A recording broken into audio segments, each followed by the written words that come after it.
We spoke yesterday about the concept of subtraction by addition. Now that's a riddle, right? That's a conundrum. So how do you subtract by adding?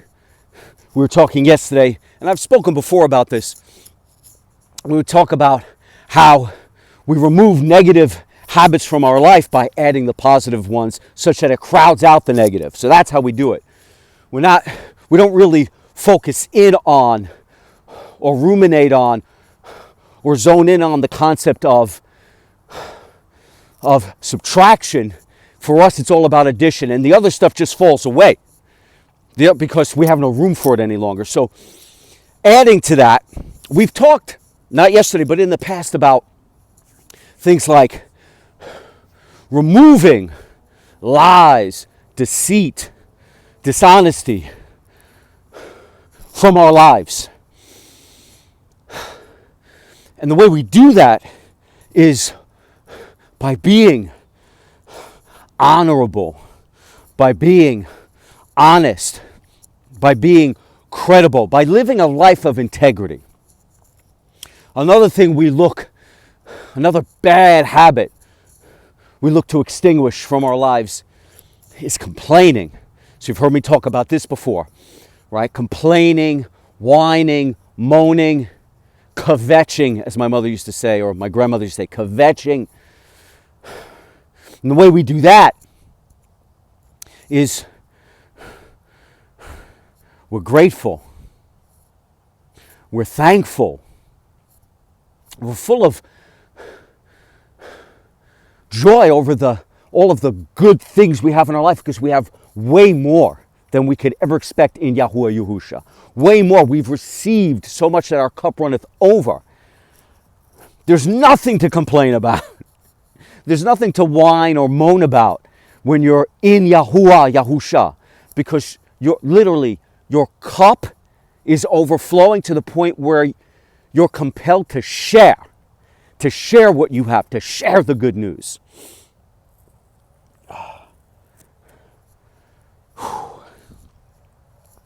Another thing we've spoken about, and again, by the way, these are all things that I strive to do. So I'm really talking about myself here, and if any of this resonates, that's phenomenal. But we want to remove all foul language from our vocabulary. Vulgar language. Profane language. Because this type of language belittles us. It tears us down to speak in this manner. And listen, I'm the first one to be filled with vulgar language. But I'm cognizant of it. You know, a lot of the things that I talk about here, like especially the complaining or the foul language, these things are triggered in us. They're learned behaviors that have become reflexes. They're reaction. So a lot of time, I'm reactionary in this way. So it's hard to extinguish the reactionary, but the way you extinguish those triggers and those reflexes is by being cognizant of them and not letting them go. Not as you're in the moment realizing what you're doing, thinking to yourself, all right, I'll give myself a pass on this one. No. You need to be cognizant of this so that when you are complaining, when you're whining, when you're moaning, when you're whinging, when you're using foul language, profane words, when you're speaking from a vulgar lexicon. You like the synonyms I use? Always looking for the synonyms. Always looking, and again, just another thing we add. So we're adding to our life in a productive manner by looking for synonyms of words. So we don't always use the same words so that our words can have meaning and impact when we vary our vocabulary. So again, things we're adding in a productive manner to our lives. So we should all look to increase our vocabulary. Nevertheless, we don't give ourselves a pass on these things. For instance, I'll admit when I see someone doing something I don't like, and internally, I could be in the gym, I could see someone who's doing an exercise the wrong way, or acting in a way I don't like, or just maybe not in the shape I think they should be in. Anything, the mind is an evil thing. It always looks for the negative. It always seeks out in boosting yourself. At least I'm this way. In boosting myself, I'm belittling others. This is a bad vibe, a bad frequency, and so I'm cognizant of it to the point now where when I think that way, I stop myself in my tracks and I remind myself I am no better than anyone. In fact, I'm worse than most. And a lot of the times what I'll do, I'll literally get on my knees. This happens a lot in the gym because I get annoyed a lot in the gym. And so I'll get on my knees in reverence and supplication to Yahuwah Yahusha, in humility and humbleness, as I remind myself and I ask for his forgiveness such that I would think I'm better than anyone, because I'm no better than anyone. But in so doing, I'm forming a habit such that I'm stopping myself. Otherwise, I'll be on my knees asking for forgiveness for my sins, intentional, unintentional, 24/7. I'll be doing nothing else, right? So by doing this, I'm breaking that cycle of thinking these negative thoughts, these evil and sinful frequencies that only serve to tear us down. They don't raise us up, they tear us down. And so it's like that when we're using vulgar or profane language, or we're complaining, or coming from a place of whining and moaning about how bad we have it. We have to stop ourselves in the moment. Don't continue down that track when you recognize this. And you need to start being cognizant of this so that you can recognize it, so that as you're doing it, you stop yourself. You admonish yourself. And you think about, hey, how do I turn this around? Instead of complaining, let me stop myself in my tracks and start being grateful. Verbally being grateful, but also mentally being grateful. Because a lot of this stuff you may not be saying, you might be thinking it. And so, hey, if you're saying it, stop yourself and turn around. If you're thinking it, certainly stop yourself, turn that thought around, and go from complaining to being grateful for all that you have. Because in Yahuwah Yahusha, woo, we have so much to be grateful for. We have more than we could have ever imagined. So much so, as I said, we want to share the good news. We're compelled, we're propelled, we're motivated, inspired to share the good news about the kingdom to come, the kingdom of Yahuwah Yahusha. The good news about the new covenant. And what is that good news? I'll say it over and over and over again. The most simplest form of the commandment, such that all good things spring from it. If only you know this, you know all, because all good things will spring from it. And in your conversations, your communications, your contemplation, meditation, and prayers in Yahuwah Yahusha, all the revelations will come, all the epiphanies will come, all the knowledge will come, everything will be revealed, everything will be received. And it is this: love Yahuwah with all your heart, soul, mind, and strength. And if you're doing that, you're following his commandments. How could you not? Because you love him with all your mind, soul, heart, and strength. And you love your fellow man as you love yourself. And in doing so, you will nurture, build, and honor yourself such that you can nurture, build, and honor your fellow man. If you're raising yourself up, you can raise someone else up. If you're encouraging yourself, you can encourage someone else. If you're treating the creation, the temple that houses the Ruach HaKodesh, and the hardware that you were given by the Creator, we were created in the image of Yahuwah, so we respect the creation of Yahuwah by treating ourselves the right way, by loving ourselves the right way, by feeding ourselves the right foods, by training our bodies and our minds to be strong so that we can help others be strong, be healthy, be mindful, be reasoned,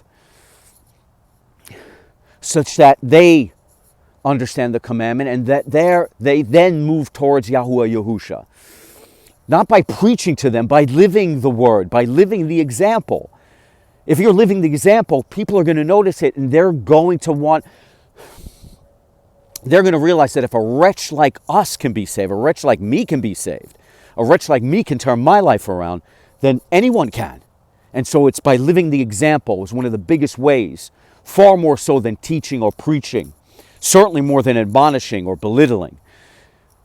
But by living the example, people will respect that you walk the walk, and they will realize, oh, wait, if you can do it, they can do it. So getting back to this ideal of crowding out the bad with the good, if you're always grateful, you have no time for complaining. If you're always full of integrity and honesty, you're not lying, you're not dishonest, you're not deceiving.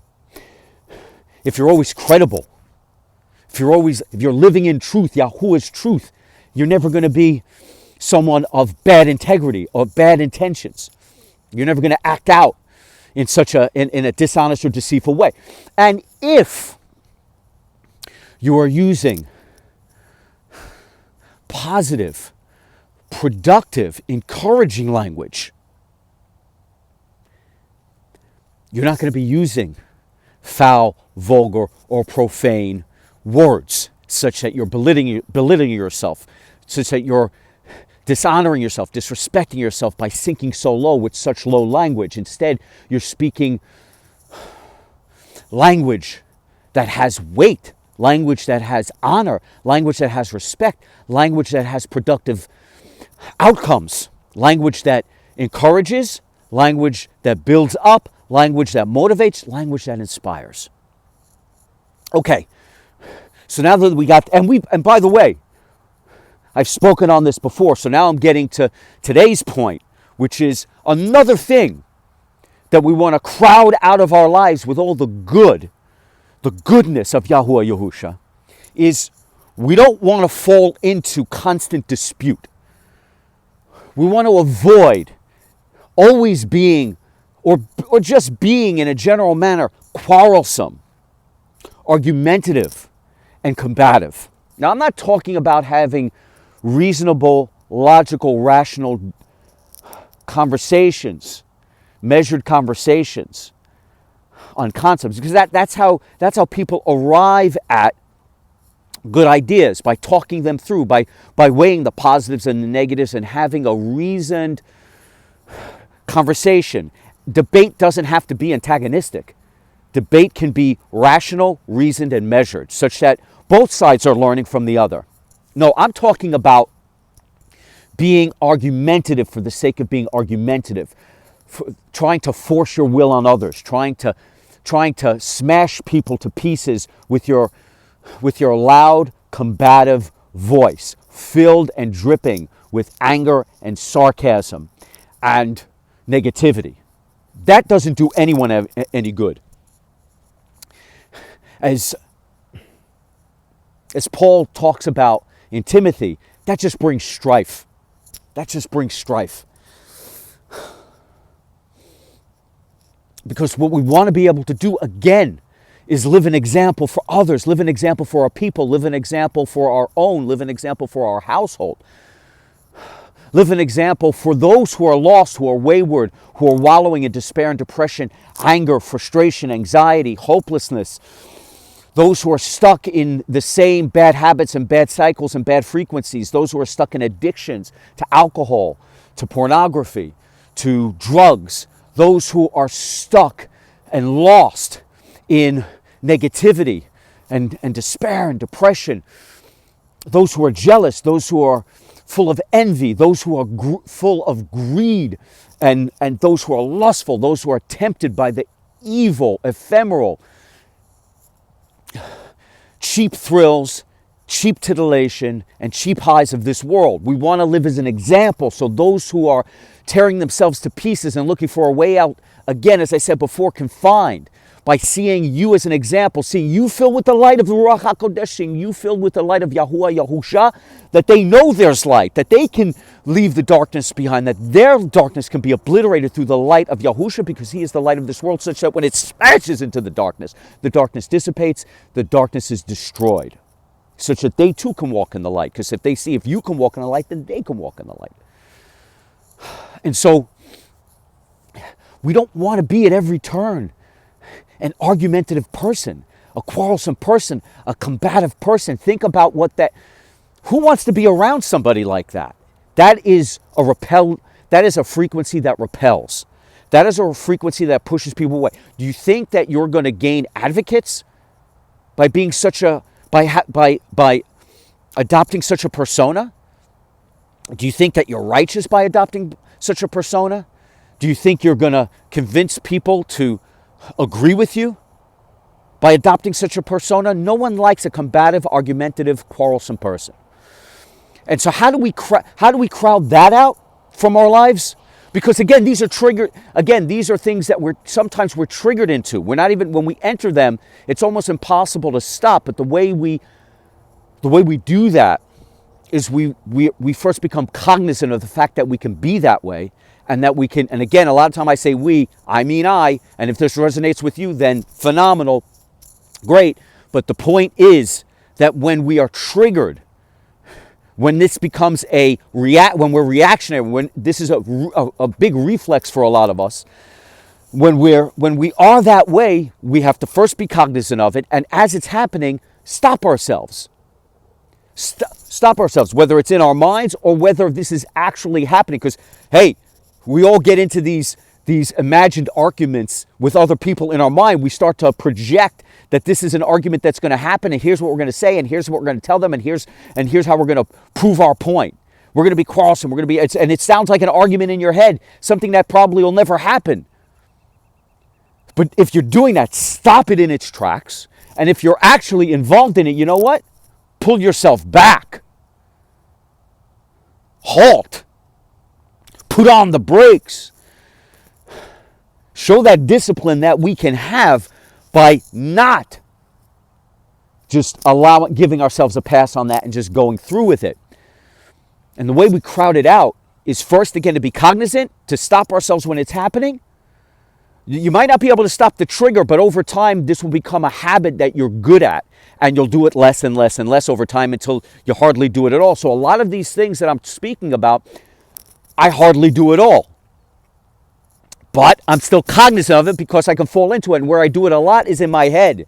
Because even when you extinguish it in the physical realm, it's still happening in your mind. And so even there, I'm extinguishing it. If I have a negative thought, boom, I turn it into a positive thought. If I complain, I immediately become grateful. If I think I'm better than someone else, I immediately humble myself. To the point, as I said before, even where I'm getting on my knees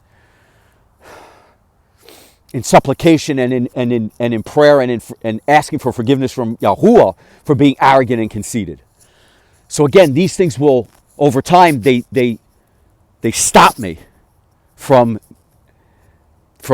continuing on with that bad habit. But anyway, again, if we find ourselves quarrelsome, argumentative, and combative, what we want to do is stop ourselves, and then in our approach, we are reasonable.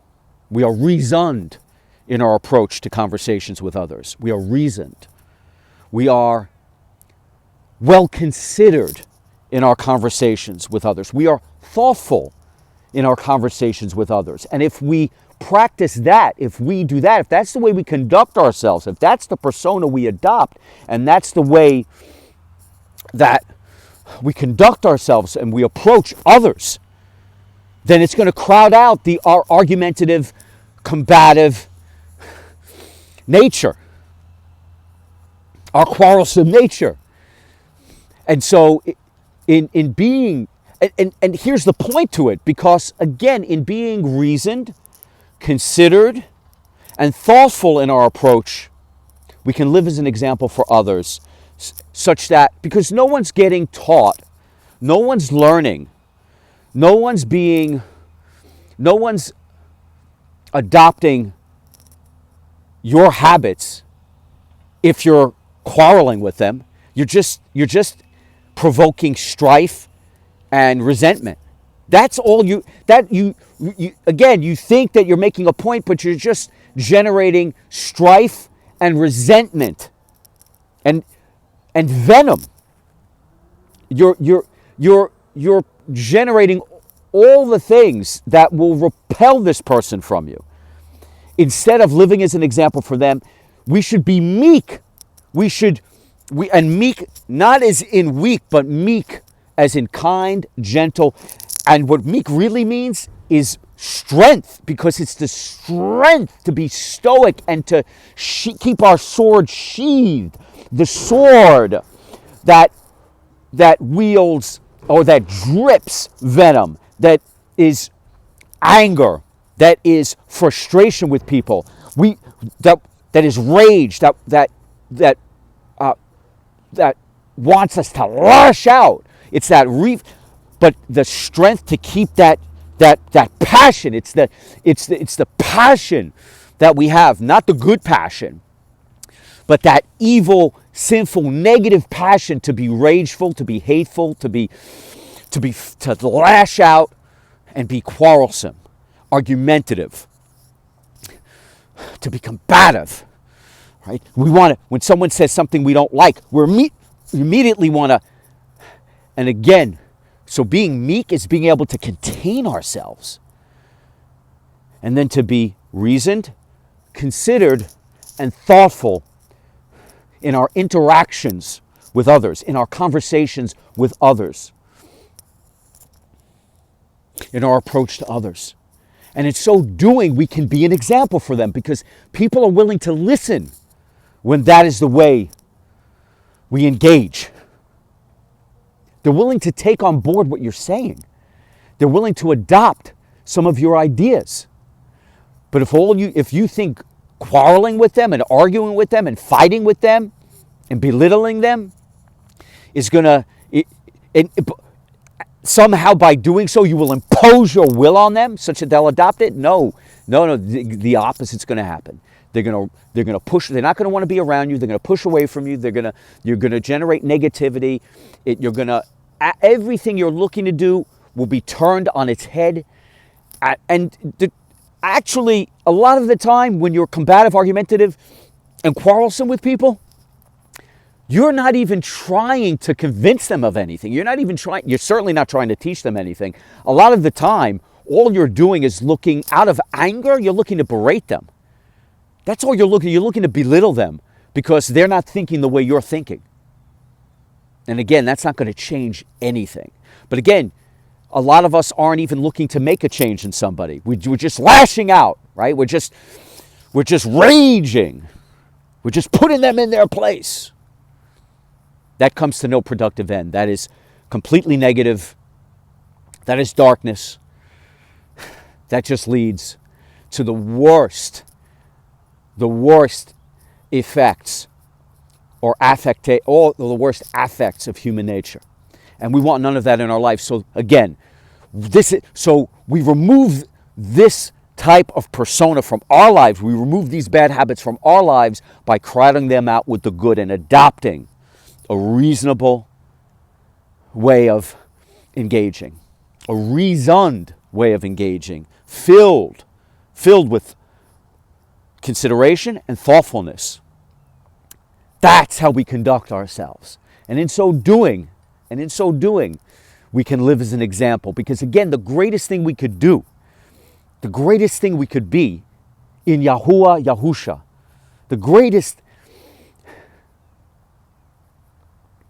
our greatest self can be in living as an example for others. And that example is not an example of self, it's an expression of Yahusha. Because ultimately, you have been saved, you have been redeemed, you have been delivered by the grace of Yahusha, such that He is a light in your life that has healed all things. And so again, in revealing that good news, in reciting that good news, and sharing that good news, you want, there's a deep, your cup runs over so much, such that it's all, it's, and it's hard to describe, but you're coming from a place where you know how evil, sinful, hateful, rageful, decadent, and depraved that you've been, that I've been. How stuck in my bad habits I've been. How sinful I've been. How wrong I've been. Just all the worst things you can imagine. And then all the things that I've been afflicted with, maybe because of that, I don't know, but all of the health crises, cancer twice, liver issues, wallowing in drugs and in alcohol, financial crises, relationship crises. I mean, all the things that we've all had at some point in our life. Only getting to, for myself, a Damascus moment, a Damascene moment, where I realized I can't carry on this way any longer. I cannot solve it my way. I cannot fix it my way. I cannot better myself my way. I cannot come out of this my way. As Jim Morrison of The Doors says, no one gets out of here alive. No one gets out of here alive. But there is a way. There is a way to have everlasting life. And it's not on this earth. It's not on this illusion, this mirage. This is all just a test. It's all just a challenge. But there is a way to everlasting life, everlasting peace, everlasting joy, everlasting love, and everlasting healing, because I have been healed of everything I've just said, and so much more. It would take hours for me to describe all that I've been healed from. But our best selves is our best self in Yahuwah Yahusha, because our bodies are weak, but in Yahuwah Yahusha we are strong. In the Most High we are strong. Our bodies, our temples are strong in Yahuwah Yahusha. Because he guides us on how to ensure that our temple is strong. Our will is weak in Yahuwah Yahusha, but in our wills are weak, but in Yahuwah Yahusha our will is rock solid. It is steel. It is stronger than you can ever imagine. The level of strength, discipline, rigor that you have in Yahuwah Yahusha. Because it is his will. And I pray that his will be done on earth as it is in heaven. And I pray that he dissolves my ego such that I can be a pure instrument of his will and a pure vessel for his message. Our spirits can be weak, but in Yahuwah, our spirit is strong. We are filled with the Ruach HaKodesh in his light, such that again it bursts forth from us in an infinite number of ways, such that others who are lost can see the light, as I said before, such that they know that if you can be filled with the Ruach HaKodesh, then they can be. And so we are at our best, our absolute best, when we are in Yahuwah Yahusha, because we are truly grateful, truly thankful. And it's a gratefulness and a thankfulness which carries on, which is not temporary, which lasts. Because we know that we have more than we could ever ask for in having Yahuwah Yahusha in our lives. Such that, as I said, our cup runneth over, such that we're compelled to share it. We have so much of it. And the questions you've been asking your whole life, because you've been lost your whole life, in darkness your whole life, anxious and frustrated your whole life, always seeking, always searching, always wondering, what is your purpose? What is the meaning of life? What is this all about? What is it all for? What does it all mean? All the wondering, all the searching, and never getting the real answer, paying for it, reading about it, searching for the keys of the universe, always getting to another door that's locked.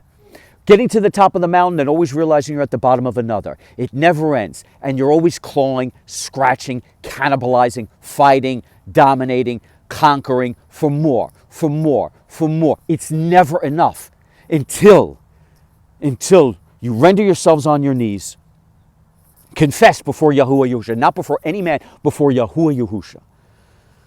Truly, truly, because now you feel the shame, the guilt for what you are and what you now want to be.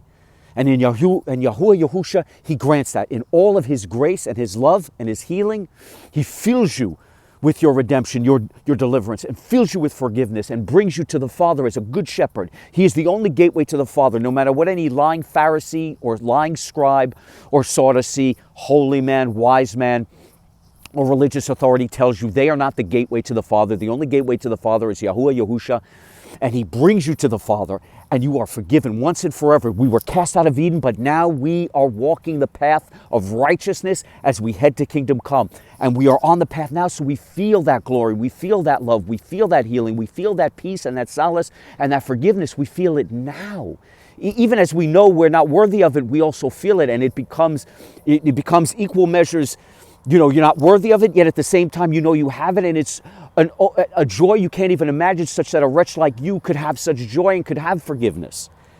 And so it's immeasurable, and it's everlasting, and it's not ephemeral and temporary as this mirage and this hallucination is, and it's all the cheap highs, cheap thrills, cheap answers, cheap fixes that you've been trying on for size and always wearing them out because they've never worked. But here in Yahuwah Yahusha, on your knees confessing, him granting you salvation, and then you praying on how grateful you are for all that he has delivered to you, and you know in your heart you have more than you could have ever imagined, such that you're sharing it. And then beyond that, you're surrendering to him.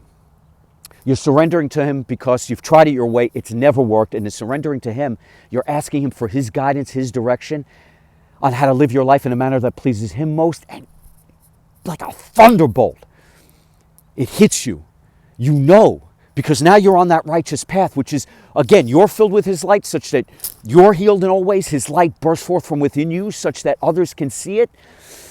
And you're filled with his love and his healing, and then it shines down and it illuminates and brightens the path, such that you know how to walk it. You know you're on it, and you won't stray off it. And even when you make your mistakes and you fall off of it, or are tempted off of it, or are dissuaded from it, you're instantly back on it because you can see it. Where before you were in darkness and you always stumbled, now the path is bright and true, and the way is there because you're living the way, the truth, and the life. And so you're always back on that path. No matter the mistakes you make, you're always back on that path because you know where you're headed, you know the road, you see the road, and you have so much truth in your life, so much of his truth, his way, his life, his word, that you're clearing it at this point. In sharing the good news, you're clearing it for his coming, for he will come and he will establish his kingdom, the kingdom of Yahuwah on earth.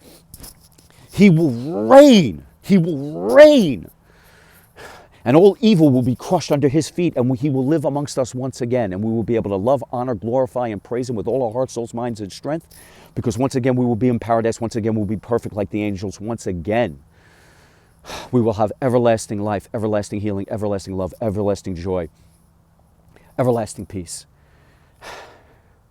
And we'll be living in a manner that pleases him most. And while we're on earth, the way we do that, the way he delivers that, and in your surrendering to him, he guides you because, again, you then truly understand the one true commandment that all things spring from, which is you love Yahuwah with all your heart, soul, mind, and strength, and you love your fellow man as you love yourself. And from there, all things become apparent, and you are forever and ever on that road, on the way to kingdom come.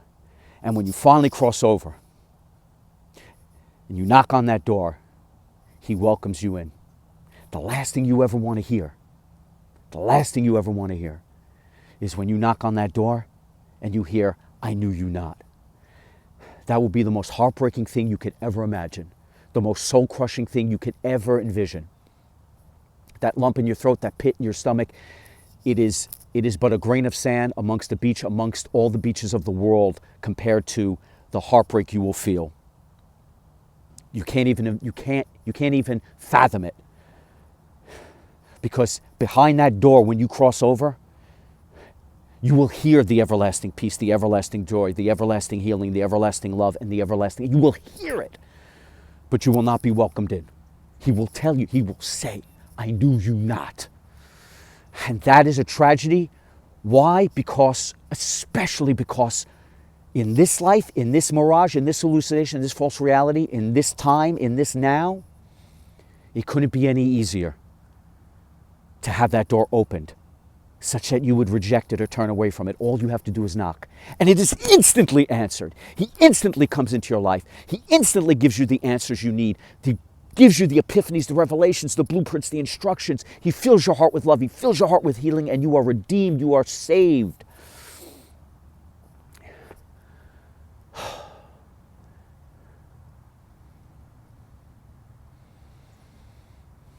And by having all of this in your life, all the negatives fall away because you're so filled with his love and his light.